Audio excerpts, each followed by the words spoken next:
Layihəyə pul xərcləməyən Donald Trump istifadə hüququnu satışından və mülkiyyəti idarəçiliyi müqaviləsindən milyonlar qazanıb.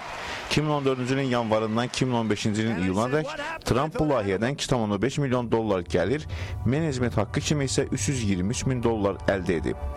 Bunu prezidentliyi iddialı maliyyə bəyannaməsində qeyd edir.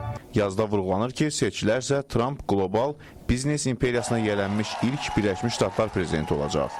Bu imperiyaya 7 kurort, otellər, xarici ölkələrdə müxtəlif layihələr daxildir. 11 otel tikilməkdədir. Hələ başqa planlar da var. Bu mülklərin bəziləri Birləşmiş Ştatların iqtisadi və təhlükəsizlik maraqlarının olduğu Türkiyə, İndoneziya, Birləşmiş Ərəb Əmirlikləri və Azərbaycandadır. Yəni prezident seçiləcəyi halda Trumpın şəxsi biznesi ilə prezidentliyi arasında maraqlar toqquşması yarana bilər. Neft ölkəsi olan Azərbaycanda Trump 35 yaşlı milyarder Anar Məmmədovla tərəfdaşlıq edib. Müəllif vurğulayır ki, Trump şəxsi biznes maraqlarını administrasiya siyasətindən necə ayıracağını açıqlamayıb. Ancaq baş müşaviri Alan Garten deyir ki, Trump prezident seçiləcəyi halda şirkətin maraqlar toqquşmasından qaçmaqdan ötürü addımlar atacaq. Anar Məmmədovun sərvətinin mənbələrinə dair suallara gəlincə, Garten deyib ki, bütün bu məlumatlar razılaşma imzalanandan sonra ortaya çıxıb. Müəllif Məmmədovdan bir neçə həftə ərzində şərh ala bilməyib. Şirkətinə, dostları və biznes həmkarlarına elektron məktub və Facebook vasitəsilə göndərilən sorğular cavabsız qalıb. Məqalədə daha sonra Məmmədovların Azərbaycanda ən varlı ailələrdən biri olmasından, Anar Məmmədovun təsisçisi olduğu Azərbaycan-Amerika Alyansının fəaliyyətindən söz açılır.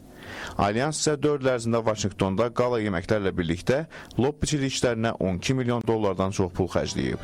Müəllif yazır ki, Trumpla Məmmədovun Garant Holding şirkəti razılaşmanı 2012-ci ilin mayın 25-də imzalayıb. Ancaq 2 il ərzində ictimaiyyətə elan edilməyib.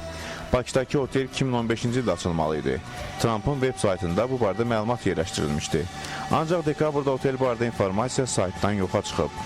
Trumpın işə götürdüyü baş menecer isə Praqada işləməyə başlayıb. Tikinti işləri dayanıb, otel isə bağlanıb. Hazırda əraziyə 2 mühafizəçi baxır. Ətrafı o tərəf basıb. Garant Holdingin baş mühasibi Xalid Kərimli deyir ki, tikintidə fasilə yaranıb. Neftin bareli ötən il 100 dollardan 26 dollara düşüncə, Azərbaycan iqtisadiyyatı böyük problem yaşayıb. Manat devalvasiya olunub. Ancaq Kərimlinin sözlərinə görə Garant Birləşmiş Ştatlar dolları ilə yazılmış kontraktları dəyişməyə çalışır. Axı manat uzlaşandan sonra Trump layihəsinin dəyəri 2 dəfə qalxıb. Kərimli deyir ki, tikintinin 90% tamamlanıb və ümid edir ki, işlər 1-2 aya bərpa olacaq. Onun sözlərinə görə ötən ilin dekabrında açılmalı olan otel ola bilsin gələn il açılsın. Kərimli onu da vurğulayıb ki, Məmmədov Trumpın adını ona görə lisenziyalaşdırmaq istəyib ki, o Azərbaycanda siyasi və biznes elitası içində tanınıb. İndi isə prezidentliyə iddialı Trumpın adı bu layihəni lap göylərə qaldırır.